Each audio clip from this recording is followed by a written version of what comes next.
Unacademy. Let's crack it. दोस्तों नमस्कार। मैं रजनीश राज आप लोगों के सामने एक सूचना लेकर आया हूं कि हम लोग अपने इस अनस्टॉपेबल हिंदी के चैनल के माध्यम से एनसीईआरटी की एक श्रृंखला लेकर आ रहे हैं। एनसीईआरटी क्या है? जब एक शानदार महल आप बनाना चाहते हैं तो कहते हैं कि बुनियाद अच्छा हो तभी भवन टिकाऊ होता है। एनसीईआरटी वह बुनियाद है।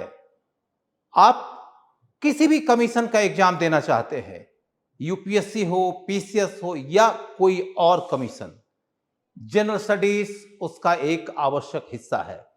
और यदि आप जनरल स्टडीज में अच्छा करना चाहते हैं, चाहे प्रामाणिक तथ्य के लिए, चाहे प्रासंगिक तथ्य के लिए, चाहे फंडामेंटल कॉन्सेप्ट के लिए, एनसीईआरटी अनिवार्य है। हमने ये देखा है कि एनसीईआरटी के बुक्स की श्रृंखला काफी लंबी है, लगभग 50 के आसपास। इस वजह से स्टूडेंट्स के बीच में लगातार यह सुझाव तो जाता रहता है कि तुम एनसीईआरटी करो, लेकिन कर नहीं पाते वो। और इसका परिणाम क्या होता कि वो फिर किसी न किसी टीचर को फॉलो करते हैं। जब टीचर को फॉलो करते ही हैं तो क्यों ना हम वो टीचर्स लेकर आए जो एनसीईआरटी के बजाय तमाम एडवांस किताबों के भी मास्टर हैं, और उन तमाम अनुभवों के साथ वो आपके सामने एनसीईआरटी जैसी उस किताब का एनालिसिस करेंगे जो बहुत अधिक इनकोडेड है। इनकोडेड का मतलब कि उसमें गहन बातों को संक्षेप में समझाया गया है। जब कोई विद्वान आदमी उसे डिकोड करेगा तो आपको डिफरेंस समझ में आ जाएगा। मोटे तौर पर आप यह समझ सकते हैं कि एनसीईआरटी का मतलब होता है कि यूपीएससी की तैयारी करने वाला स्टूडेंट मानकर चले कि वह 1/4 तो तैयार कर लिया, 1/4 सिर्फ एनसीईआरटी, और उस 1/4 के लिए हमारी टीम, आप देख सकते हैं हमारी टीम को, इसमें एक से एक सिद्ध व्यक्ति हैं। और वो सिद्ध व्यक्ति जब अपनी ओर से आपके सामने में उसे ऑर्गेनाइज तरीके से, प्लान्ड तरीके से कवर कराएंगे तो आपके जीवन में वह एक परिवर्तनकारी कार्यक्रम सिद्ध होगा। आप हमारे साथ टीम के तहत देख सकते हैं कि ये रमेश सिंह सर हैं, ये इकोनॉमी लेकर आएंगे। ये इकोनॉमिस्ट हैं, सिर्फ इकोनॉमिस्ट नहीं हैं, बल्कि आप समझ लीजिए कि इनकी लिखी किताब पे लोग इकोनॉमी का कोर्स चलाते हैं। ये हमारे संजीव श्रीवास्तव सर हैं। संजीव श्रीवास्तव सर एक स्कॉलरली व्यक्ति हैं जो कि आपके सामने ज्योग्राफी और एनवायरनमेंट का एनसीईआरटी का सीरीज लेकर आएंगे। ये हमारे सामने दीपक सर हैं। दीपक सर आपके सामने में पॉलिटी का एनसीईआरटी का कोर्स लेकर आएंगे। पॉलिटी के एनसीईआरटी में दीपक सर के साथ खड़े होंगे अतुल लोहिया साहब। बेसिकली पॉलिटी में गवर्नेंस भी एक अनिवार्य हिस्सा होता है। जब हम एडवांस क्लासेस में जाएंगे तो गवर्नेंस वाला हिस्सा लेकर अतुल लोहिया साहब आएंगे। उसके बाद में फिर ये हमारे साथ में हिमांशु हैं जो साइंस का एनसीईआरटी लेकर आएंगे। अजय और हिमांशु सर, ये दोनों आपके लिए करंट अफेयर्स के भी कई सारे कार्यक्रम लेकर आते हैं, जैसे कि डेली न्यूज एनालिसिस या फिर आर्टिकल वगैरह जो न्यूज में आता है उसका एनालिसिस। सारे के सारे टीचर आकर अपने सब्जेक्ट के बारे में विशेष एग्जाम्पल्स के साथ एक्सप्लेन करेंगे कि वो अपना कार्यक्रम किस तरीके से चलाने वाले हैं। मैं आपको सिर्फ और सिर्फ 2 बातें बताना चाहता हूं। नंबर 1 कि हमारा ये कार्यक्रम आपके लिए मील का पत्थर सिद्ध होगा। नंबर 2 इसलिए ये मील का पत्थर सिद्ध होगा क्योंकि हम एनसीईआरटी लेके आ रहे हैं, यानी हम एनसीईआरटी लेकर आ रहे हैं और हम एनसीईआरटी लेके आ रहे हैं। इन दोनों के बीच के अंतर को समझिएगा। इसके बाद अब मेरी दूसरी भूमिका शुरू होती है कि मैं चूंकि इस टीम का हिस्सा हूं और आपके लिए हिस्ट्री का टीचर भी, तो एनसीईआरटी में हिस्ट्री के तहत क्या क्या कवर किया गया है उसके बारे में बुनियादी परिचय आपके सामने में रखता हूं। आप जब क्लास 6 का एनसीईआरटी देखेंगे तो उसमें एनसीईआरटी एंसेंट इंडिया को कवर करता है, क्लास 7 में मेडिवल इंडिया को, क्लास 8 में मॉडर्न इंडिया को, क्लास 9 में वर्ल्ड हिस्ट्री को। उसके बाद में फिर 10th 11th 12th में जाएंगे तो कई तरीके का मिश्रण नजर आता है आपको। हम लोगों की योजना यह है कि पहले हम क्लास 6 खत्म करेंगे, सारा का सारा सब्जेक्ट एक साथ चलता जाएगा, हिस्ट्री, पॉलिटी, ज्योग्राफी, इकोनॉमी। उसके बाद जब हमारा 6 क्लास का एनसीईआरटी का सीरीज कंप्लीट हो जाएगा तो फिर हम सब मिलके 7th का शुरू करेंगे, इसी तरीके से फिर 8th का, फिर 9th का, फिर 10th का, 11th का, 12th का। लेकिन एक बात रिमार्केबल है ये कि चूंकि इकोनॉमी का एनसीईआरटी का जो पहला अध्ययन शुरू होता है वो क्लास 9th में, और इस वजह से हमने रमेश सिंह सर से यह आग्रह किया कि वो एनसीईआरटी का अपना सीरीज पहले ही शुरू कर दें। वजह यह है कि चूंकि हम YouTube के ऊपर आपको सर्व तो करने आए ही हैं, लेकिन हम ऑफलाइन अपने बच्चों को पढ़ाते भी हैं। तो हमारी ख्वाहिश यह है कि हमारे बच्चों को पहले इकोनॉमी की समझ मिले ताकि वो करंट से उसे जोड़कर अपने पेपर एंड मैगजीन को भी पढ़ सके। तो दोस्तों, आपको इकोनॉमी के लिए एनसीईआरटी का क्लास जो मिलने जा रहा है उसकी शुरुआत ही क्लास 9 से होगी, क्योंकि उसके पहले एनसीईआरटी में इकोनॉमी को कवर ही नहीं किया गया है।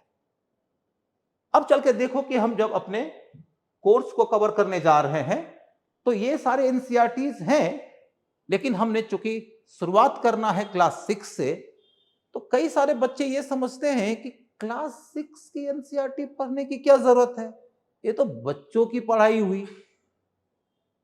अब सोचो कि उसी क्लास 6 के एनसीईआरटी में 10 टॉपिक्स हैं और उन 10 टॉपिक्स के अंतर्गत शुरुआत ही कैसे होती है। पहले ही टॉपिक को देखो तो एक मैप दे दिया गया है, उसके बाद कहा गया है कि इधर चलो नर्मदा की ओर, यहां आपको शुरुआती दौर के खाद्य संग्राहक लोग नजर आएंगे। ये हुआ स्टोन एज के आरंभिक जीवन का परिचय। और तब कहते हैं और फिर चलते हैं हम किरथार की पहाड़ियों की ओर, यहां के लोग पहली दफा गेहूं का उत्पादन करना शुरू कर दिए, वो पशुपालन करने लगे।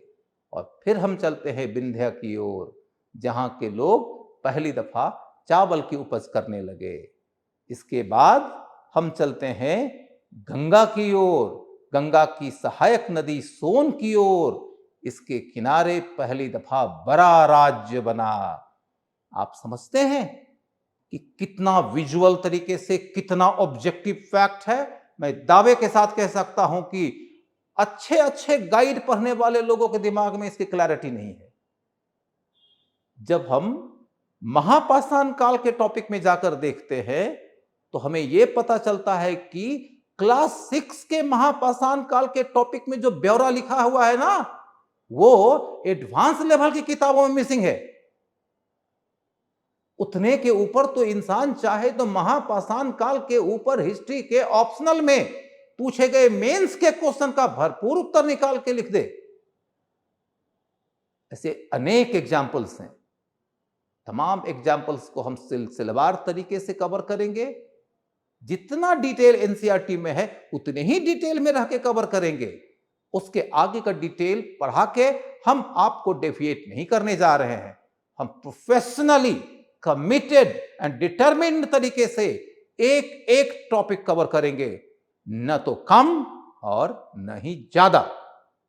तो दोस्तों, इस तरीके से एक के बाद एक सब्जेक्ट के बारे में बताने के लिए हमारे शिक्षक आने वाले हैं। तो मैं अब आप लोगों के सामने में आमंत्रित करता हूं दीपक सर को, जो आपको बताएंगे कि वो पॉलिटी किस तरीके से कवर कराएंगे। आइए दीपक सर। तो सर, अब मंच आपके हवाले, मुझे आज्ञा दीजिए। ठीक। एनसीईआरटी के बारे में मैं केवल 2-3 बातें आपसे करना चाहूँगा। पहली बात तो ये है कि अभी तक एनसीईआरटी को आपने एक स्टडी मटेरियल के रूप में पढ़ा है। ज़्यादातर जो आपको मार्गदर्शन मिला है वो एक अध्ययन सामग्री के रूप में उसको बताया गया, लेकिन वो अध्ययन सामग्री नहीं है, वो एक समझ है और वो पूरे विषय की समझ है। तो हमारा जो कोर्स होगा और इनफैक्ट पूरा जो अन एकेडमी जो अनस्टॉपेबल पर जो हिंदी में पूरी श्रृंखला आएगी, उस श्रृंखला में हम सभी शिक्षकों का ये प्रयास होगा कि हम आपको स्टडी मटेरियल के पॉइंट ऑफ व्यू से ऊपर ले जाकर अंडरस्टैंडिंग के लेवल पर ले जाएं। दूसरी बात यह है कि हर विषय की एक जड़ होती है, रूट होता है, उसका ट्रंक होता है और उसके बीच में तना होता है। तो नॉर्मल जो कोर्सेज हैं उसमें आप बीच में हैं। कई बार आप ट्रंक पर कुछ मामलों में पहुंचते हैं, कई बार नहीं पहुंच पाते हैं और कई बार रूट पर भी नहीं पहुंच पाते हैं। एनसीईआरटी आपको रूट, तना, बीचों बीच जो हिस्सा है और किसी भी विषय के ट्रंक पर ले जाने की एक बहुत बड़ी खासियत रखने वाली किताबें हैं। तो वहां तक हम आपको आपके किसी भी विषय की जड़ तक आपको पहुंचाएंगे। और तीसरी बात यह है कि जो आप बहुत सरलता के साथ, उदाहरणों के साथ जो चीजें समझ सकते हैं, जो यूपीएससी में जिस प्रकार का एप्लीकेशन चाहिए, जिस प्रकार की एक यूटिलिटी वाली अप्रोच चाहिए, उस अप्रोच को भी एनसीईआरटी से आपको सिखा सकेंगे। और हम लोग आपको दिखाएंगे कि किस प्रकार से आईएएस के प्रश्न कक्षा 6 की, 7 की, 8 की, 9 की, 10 की, 11 और 12 की एनसीईआरटी से बनते हैं। और न केवल प्रारंभिक परीक्षा के बल्कि मुख्य परीक्षा के भी प्रश्न क्या है वहां से अभी भी पूछे जाते हैं और अभी भी क्या है बनते हैं। बात अप्रोच की है, बात केवल कवरेज की नहीं है। और कक्षा 6 से लेकर कक्षा 12 तक की भारतीय राज्य व्यवस्था की एनसीईआरटी, उसमें गवर्नेंस वाले पार्ट को छोड़कर वो आपके साथ कवर किया जाएगा और आप में आपको एक क्या है, आपका एक एम्पावरमेंट होगा जिससे आप बहुत अच्छे तरीके से ऑब्जेक्टिव और डिस्क्रिप्टिव क्वेश्चंस लिखने में सक्षम हो पाएंगे। तो मैं अब आदरणीय रमेश सर को बुलाना चाहूँगा और वो आएं और सर आपको इकोनॉमिक्स से जुड़ी हुई एनसीईआरटी के बारे में बताएंगे।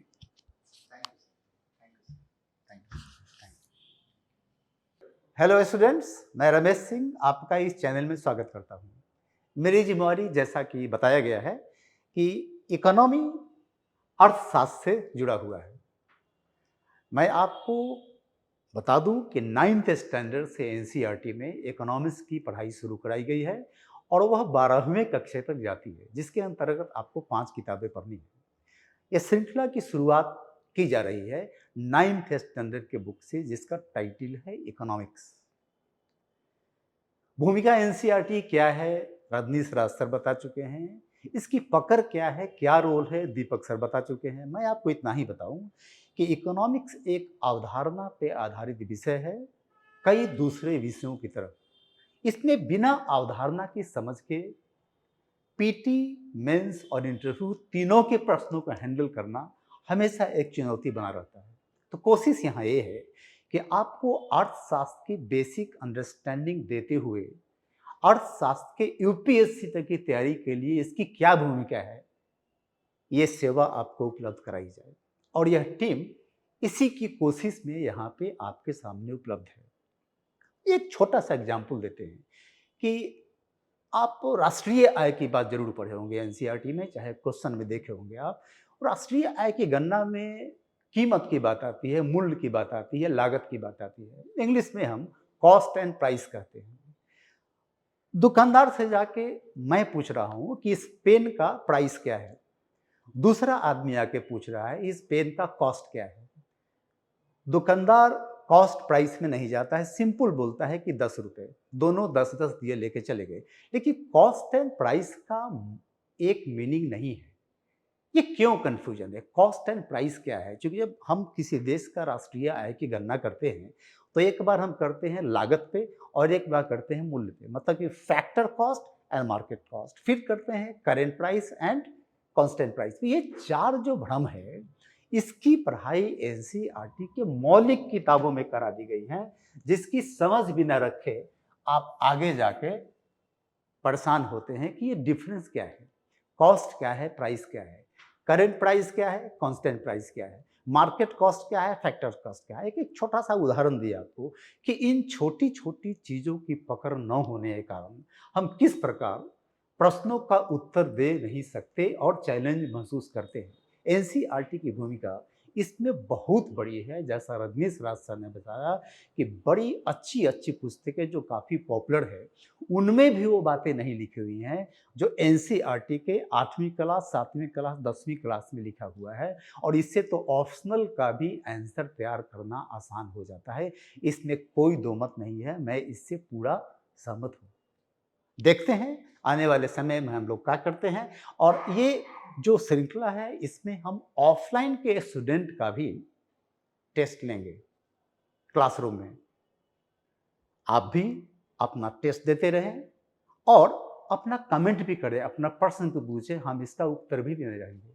इसके बाद मैं अपने टीम के अगले मेंबर संजीव श्रीवास्तव सर को बुलाना चाहूँगा, जो कि भूगोल पे आपको क्लासेस देंगे यहाँ पे। Please sir.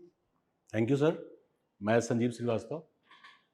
पूरी टीम ने जिस प्रकार से एनसीईआरटी के संदर्भ में एक परिचय दिया, कैसे आपको पढ़ाया और तैयार किया जाएगा, उसकी एक बेहतर रणनीति का संप्रेषण किया। इस संदर्भ में खासकर भूगोल के विषय में कहना चाहूँगा, क्योंकि जब ऑप्शनल प्रारंभिक परीक्षा में हुआ करता था, उस समय खासकर भूगोल की प्रासंगिकता पीटी के संदर्भ में या एनसीईआरटी की प्रासंगिकता बहुत ज़्यादा थी। सामान्य अध्ययन से जोड़ के मैं बता रहा हूँ। और इसमें कई ऐसे मॉडल्स थे, चूँकि ऑप्शनल लेवल पे हम लोग पढ़ाते थे, तो इन बातों का ध्यान रखते थे। जैसे किसी भी चीज़ को पढ़ने से पहले क्यों पढ़ा जाए, अर्थात उसमें क्यों लगाइए, तो एनसीईआरटी ही क्यों पढ़ा जाए। तो ये भारत सरकार या किसी भी सरकार के द्वारा जब कोई भी पुस्तक लिखवाया जाता है, तो उससे संबंधित जो प्रश्न होते हैं उस पर सरकार का फोकस या वहाँ से प्रश्नों के चयन का जो प्रक्रिया है वो तुलनात्मक रूप से अधिक होता है। साथ ही इसलिए भी अधिक होता है क्योंकि सरकार इस रणनीति के साथ उन पुस्तकों को लिखवाया जाता है कि बच्चों को ये चीज़ें जरूर जाननी चाहिए। इसलिए आप एनसीईआरटी के फुल फॉर्म को भी देखेंगे तो वो रिसर्च एंड ट्रेनिंग से शब्द भी जुड़े हुए हैं, अर्थात उसमें शोध भी होगा और साथ में प्रशिक्षण की प्रक्रिया भी क्रियान्वयन के तौर पे जोड़ा जाएगा। अब आते हैं कैसे पढ़ा जाए, हाउ टू रीड। इसमें हमेशा मैं विद्यार्थियों को एक टर्म यूज करके बताता हूँ, मेथडोलॉजी, अर्थात method of study is called methodology. तो इसमें हमने कई टर्म्स विद्यार्थियों को पढ़ाते समय बताए थे। जैसे हाउ टू स्टडी में पहला आएगा एक्टिव रीडिंग। अब आप सोच रहे होंगे एक्टिव रीडिंग का मतलब क्या है, अर्थात कभी भी आप एनसीईआरटी पढ़ें, जैसे हम लोग ही आपको पढ़ाने जब शुरू करेंगे तो आप कॉपी कलम ये सब लेके बैठें। साथ ही साथ यदि भूगोल पढ़ रहे हैं तो आपके हाथ में एक एटलस भी होना चाहिए। जैसे जब छठे क्लास की इस एनसीईआरटी के बैच को हम लोग पढ़ाना शुरू करेंगे तो पहले छठे क्लास वाले में दक्षिणी गोलार्ध के 4 महाद्वीप हैं, अफ्रीका, ऑस्ट्रेलिया, दक्षिण अमेरिका और अंटार्कटिका। हालांकि भारत का प्रायद्वीपीय भारत दक्षिणी गोलार्ध में ही है, लेकिन चूंकि भारत ओवरऑल आएगा उत्तरी गोलार्ध में, मतलब दक्षिणी गोलार्ध इसलिए कह रहे हैं क्योंकि वो गोंडवाना आइलैंड का भाग था और धीरे धीरे प्रायद्वीपीय भारत यहाँ पे आया। फिलहाल अभी तो भारत उत्तरी और पूर्वी गोलार्ध में अवस्थित है। तो इन चारों महाद्वीपों के साथ साथ आप पृथ्वी का एक परिचय पढ़ेंगे। तो एक्टिव रीडिंग का मतलब हुआ जब आपको चीजें बताई जा रही हैं फंडामेंटल के साथ, तो आप उसको नोट डाउन करें, आप एक बेहतर सुव्यवस्थित प्रकार से उसका नोट्स भी बनाएं। पैसिव रीडिंग, तो आप एक्टिव रीडिंग 24 घंटा में हार्डली 5 घंटा 6 घंटा ही कर सकते हैं। पैसिव का मतलब ये हुआ कि आप जिन चीज़ों को पढ़े हैं या आप उसको पढ़िए, रिवीजन के तौर पे भी ले सकते हैं, और या पढ़ करके हम ये देख रहे हैं कि इस पेज में इतने कंटेंट हैं, और साथ में थोड़ा कोरिलेट भी कीजिए। और जस्ट रीडिंग का तात्पर्य है कि आप प्रायः उसको रिवीजन के तौर पे ही लीजिए, जो हमने पढ़ा है समझा है, या उसको सोचिए कैसे हम उसको इंटीग्रेट कर सकते हैं, अंतर संबंधित कर सकते हैं दूसरे विषयों से। अब आते हैं कि और इसका मेथोडोलॉजी क्या क्या हो सकता है। एक्टिव रीडिंग, पैसिव रीडिंग या जस्ट रीडिंग तो हमने समझ लिया। हम अक्सर एक टर्म यूज किया करते थे, ascending order reading and descending order reading. अब आप सोचेंगे ये क्या होता है। ये सिंपल, असेंडिंग मतलब होता है नीचे से ऊपर जाना, नीचे बेस होता है, ऊपर टॉप चीजें हैं।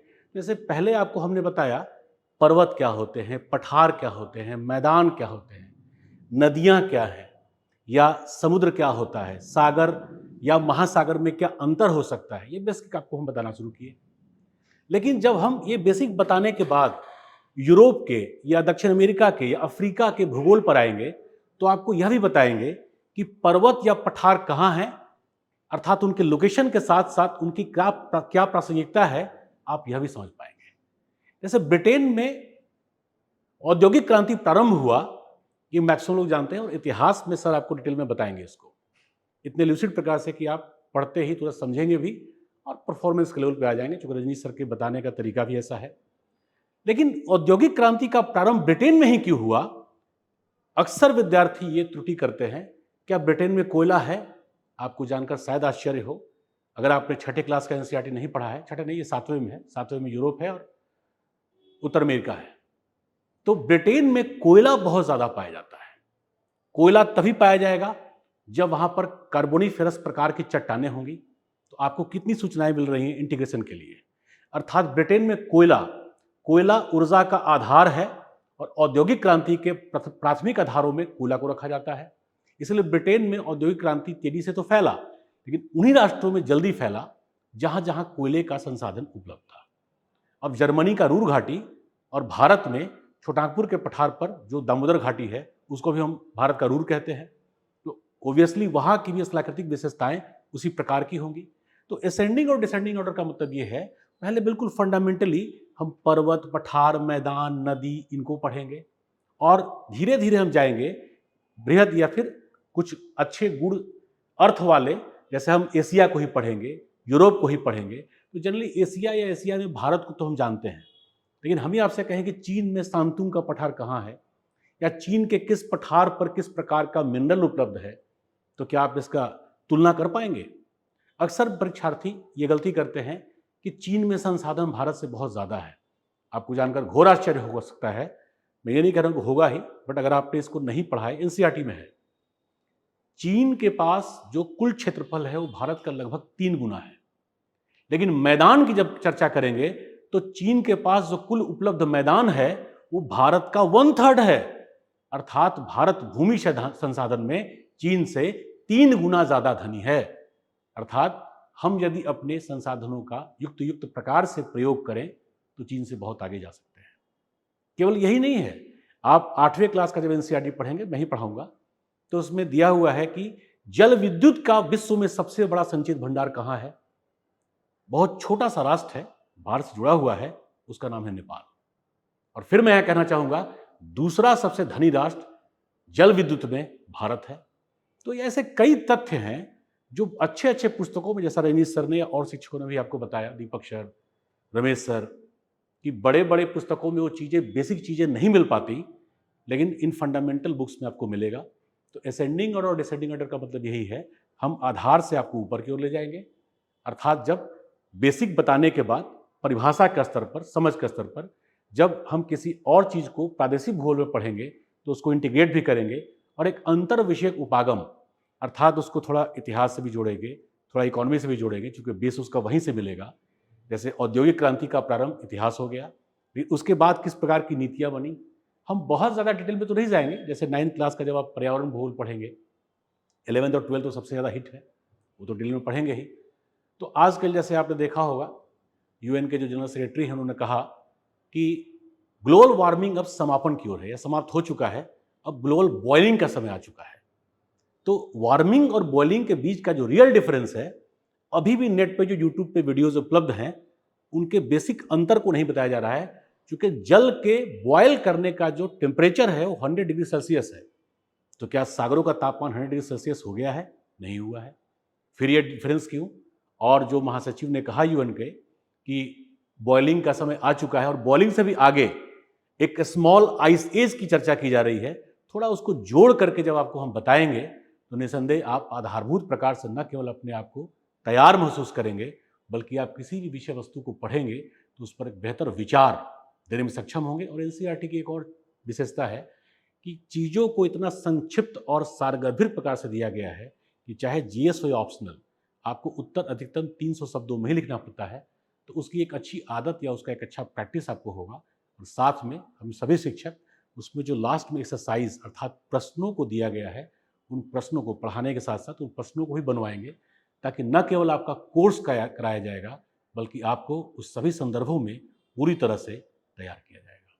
तो ये सार्थक प्रयास रजनीश सर एंड टीम के साथ अनअकैडमी के द्वारा प्रारंभ किया जा रहा है, ताकि हिंदी मीडियम में गिरते रिजल्ट को न केवल संभाला जा सके, बल्कि एक बड़े स्तर पर उसको स्थापित किया जा सके। Thank you to all, thank you Unacademy, Rajneesh sir. तो मैं आमंत्रित करूंगा रजनीश सर को इस प्रोग्राम के समापन के लिए।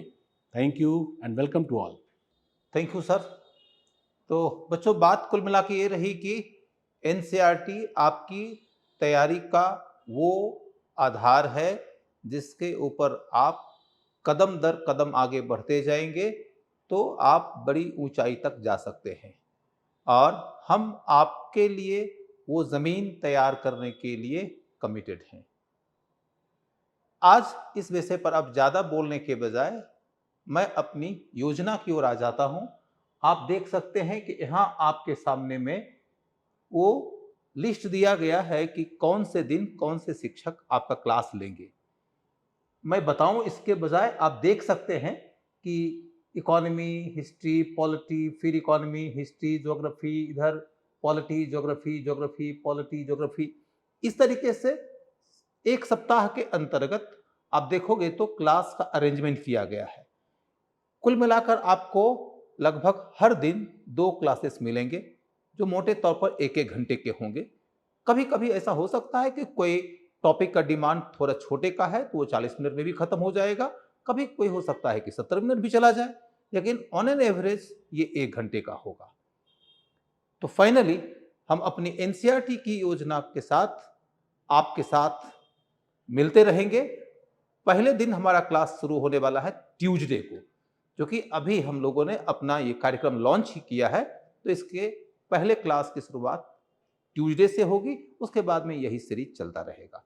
जब क्लास 6 के एनसीईआरटी का हमारा कवरेज कंप्लीट हो जाएगा तो हम क्लास 7 लेकर आएंगे और फिर class 8, class 9, 10th, 11th, 12th पूरी की पूरी एनसीईआरटी की श्रृंखला हम आपके सामने लेकर आते रहेंगे। आप हमारे साथ जुड़े रहिए, खुद जुड़िए, अपने दोस्तों को जोड़िए। अच्छा काम करना चाहिए। जब हम आपके लिए अच्छा काम कर रहे हैं, आप दूसरों के लिए अच्छा काम करिए, श्रृंखला बनाइए ताकि हमारी ये श्रृंखला बहुत दूर तक आगे जाए। आज बस इतना ही। नमस्कार।